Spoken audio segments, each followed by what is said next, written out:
Hello दोस्तों, exact mister में आप सभी का स्वागत करते हुए मैं हूं अशोक कुमार राज और मेरे तहे दिल से आप सभी को नमस्कार, सत श्री अकाल, राम राम। दोस्तों, मैं आशा करता हूं कि आप सभी कुशल मंगल हैं बाबा साईनाथ की कृपा से। और आज मैं फिर से आप लोगों के लिए 20 पॉइंट्स ऑफ मोटिवेशनल स्पीच जो बाबा की तरफ से मैं लेकर हाजिर हूं आप लोगों के लिए। आप लोग पाके बहुत बड़े टेंशन से मुक्त हो जाएंगे। क्यों पता है आप लोगों को? बहुत सारे ऐसे लोग होते हैं हमारे साईं परिवार के भाई और बहनों को छोड़ के भी कि उन लोग हमेशा परेशान रहते हैं कि घर में गृह क्लेश को कैसे दूर करें, घर की हर एक परेशानी से हम कैसे निजात पाए, है ना यही बात। और ये टेंशन हर एक घर का मामला होता है। हर एक घर में इसी तरह का सोच सबके दिमाग में चलते रहता है कि घर में शांति कैसे बहाल हो, तसल्ली हमें कैसे मिले। तो इसी के ऊपर आप लोग सुनते रहिए, बहुत खुश हो जाएंगे। नंबर 1 से शुरू करता हूं। घर में शांति चाहिए तो सबसे पहले अपनी वाणी को मधुर बनाओ। कर्कश वाणी नहीं, मीठा होना चाहिए। बस वाणी में जितनी मिठास होती है उतनी ही हम प्रफुल्लित भी रहते हैं और हम चिंता मुक्त रहते हैं। और सामने जिससे भी हम बर्ताव करते हैं, जिससे हम बातचीत करते हैं, वो भी बड़े खुशमिजाज हो जाते हैं जब इस मीठी वाणी के साथ बातें सुनते हैं। चलिए अब नंबर 2, जहां क्रोध कम और प्रेम अधिक होता है वहां सुख अपने आप आने लगता है। बाबा तो हमेशा कहते हैं कि ईर्ष्या छोड़ दो, क्रोध को छोड़ दो। तो जहां क्रोध है ही नहीं, क्रोध होगा ही नहीं, तो वहां तो शांति ही शांति रहेगा ना, माहौल खुशहाली आएगी। बस यही बात है।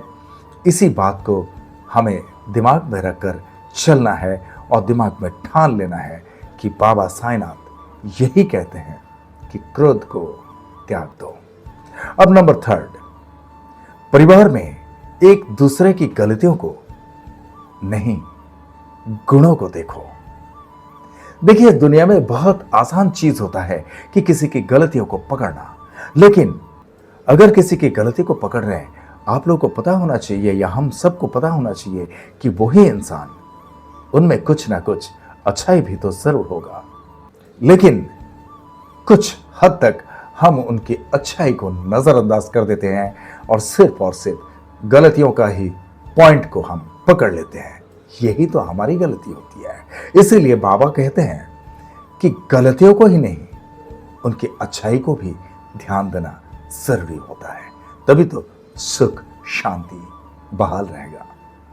अब नंबर 4 पर, हर दिन भगवान का नाम लेने से घर का वातावरण पवित्र होता है। ओम साई राम। क्यों? आलसता बिल्कुल नहीं। कभी कभी ऐसा लगता है ना कि चलो हम बाद में पूजा पाठ कर लेंगे, आज रहने दो, आज क्या छोड़ दो। ऐसा नहीं, कंसिस्टेंसी रखना चाहिए, यानी नियमितता। लगातार रोज सुबह शाम नियमित तौर पे पूजा पाठ करना। और खाली बैठे हो तो जैसे ओम साईनाथाय नमो, ओम साईनाथाय नमो, इसको मन में जपते रहना, बस। और क्या चाहिए? समझ गया ना? ओम साई राम। अब चलिए नंबर 5 पर आता हूं। जिस घर में बड़ों का सम्मान होता है वहां बरकत बनी रहती है। ओम साई राम। बड़ों का हमेशा सम्मान करना चाहिए और छोटों को आदर करना चाहिए। बाकी हमारे जैसे उम्र के होते हैं वो तो हमारे भाईचारा में आ जाते हैं, लेकिन खास तो यही है बड़ों का सम्मान करना। क्यों? क्योंकि बड़े लोग हमसे बहुत आगे की दुनिया को देखे हैं जो कि हम उतना नहीं देखे, और इसीलिए उस युग के बारे में, उस समय के बारे में बहुत कुछ हमें सीख उनसे मिलता है। और हम अपने जिंदगी को जब चलाते रहते हैं रास्ते में, तो उस बारे में भी आगे के लिए बहुत कुछ शिक्षाएं उनसे प्राप्त हो सकती है। इसीलिए बड़ों का सम्मान हमेशा हमें करना चाहिए। ओम साई राम। नंबर 6, छोटी छोटी बातों पर विवाद मत करो। समय और रिश्ते दोनों अनमोल है। ओम साई राम। नंबर 7, घर की शांति धन से नहीं, आपसी विश्वास से आती है। यानी विश्वास हमेशा हर किसी लोगों के संपर्क में जब रहते हैं, पहले आप देखिए कि वो इंसान आपके कितने करीब हैं, आपसे कितना प्रेम रखते हैं, तो उनके ऊपर विश्वास भी तो रखें। इसीलिए तो बाबा ने कहा कि घर की शांति धन से नहीं, आपसे विश्वास से आती है। धन तो तुच्छ है, धन आता है जाता है, धन का कोई मोल नहीं है। क्योंकि दुनिया छोड़कर जब भी कोई इंसान आज तक उस लोक में गए हैं, यानी परलोक में गए हैं, कोई बता सकता है कि वो धन का एक टुकड़ा भी लेकर गया? नहीं बता सकता है। इसीलिए आपसी प्रेम, तालमेल और विश्वास, देखिए गृह कलेश खत्म और घर में शांति बहाल होगी साई कृपा से। ओम साई राम। अब नेक्स्ट नंबर 8, सच्चा प्रेम वही है जो कठिन समय में भी साथ निभाए। एग्जैक्टली। क्योंकि वैसे जब वक्त अच्छा होता है तो बहुत सारे संगी साथी मिल जाते हैं हमें, लेकिन जब वक्त बुरा होता है उस वक्त जो हमारे साथ होते हैं वही है सच्चे साथी। और इसीलिए बाबा कहते हैं सच्चा प्रेम वही है जो कठिन समय में भी साथ निभाए। उसी को कहेंगे ना सच्चा प्रेम, सच्चा प्यार। ओम साई राम। अब नंबर 9 पर चलते हैं। यदि मन अशांत हो तो कुछ समय मौन रहकर साई का स्मरण करें। ओम साई राम। नंबर 10, बच्चों के सामने हमेशा अच्छे संस्कार और प्रेम का उदाहरण रखो। नंबर 11, घर में रोज एक दीपक और सच्ची प्रार्थना बहुत परिवर्तन ला सकती है। ओम साई राम। चलिए नंबर 12, ईर्ष्या और तुलना परिवार की खुशियां छीन लेती है। ईर्ष्या कभी मन में तो किसी को भी रखना नहीं चाहिए और तुलना नहीं करना चाहिए। जो जैसा है, बाबा साईनाथ ने जिसको जैसे रखे वो अच्छे हैं। अगर वो किसी तकलीफ में भी है तो वो बाबा जानते हैं कि उनकी तकलीफ क्यों दिया गया और उन्हें उस तकलीफ में कितना दिन रहना है। इसीलिए बाबा ने कहा ईर्ष्या और तुलना परिवार की खुशियां छीन लेती है। ओके, ना तो ईर्ष्या करना है और ना ही तुलना करना है। ओम साई राम। अब नंबर 13 पर आते हैं।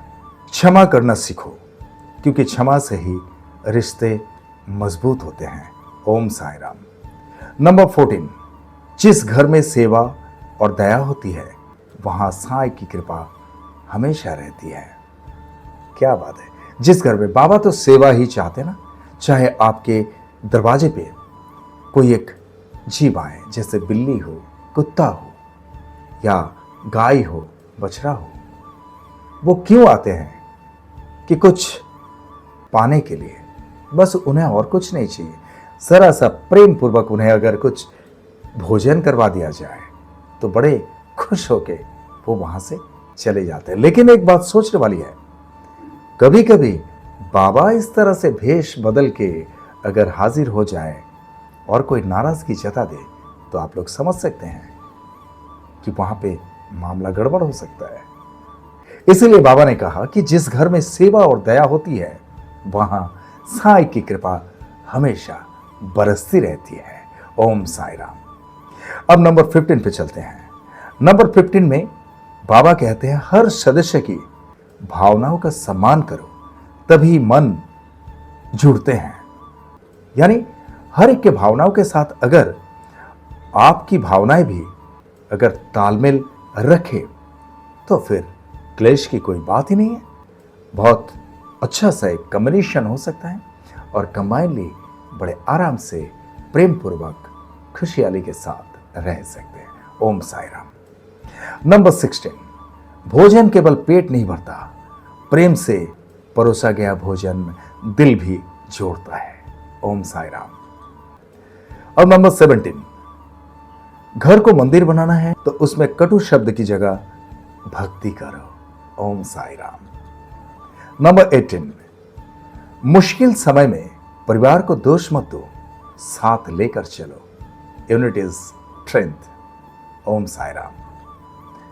नंबर 19, श्रद्धा और सबूरी से हर पारिवारिक समस्या धीरे धीरे शांत हो जाती है। क्या बात है। 2 महामंत्र बाबा का, श्रद्धा और सबूरी। करेक्ट।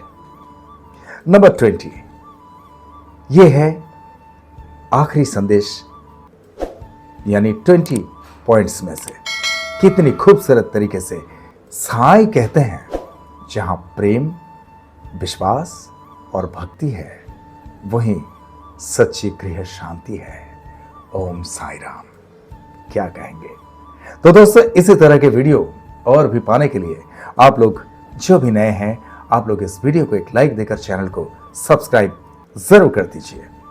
तो दोस्तों, आज के लिए बस इतना ही। फिर मिलते हैं अगले वीडियो में। तब तक मेरे तरफ से आप लोगों को ढेर सारी शुभकामनाएं कि बाबा साईनाथ की कृपा हमेशा आप सब पर ऐसे ही बने रहे, जिस तरह से कि आप लोग बाबा साईनाथ के चरणों में भक्ति रखते हैं, और बाबा साईनाथ की कृपा हमेशा आप सब पर बरसते रहे। ये मेरे तहे दिल से आप सबके लिए शुभकामनाएं। बहुत बहुत धन्यवाद आप लोगों को। ओम साई राम।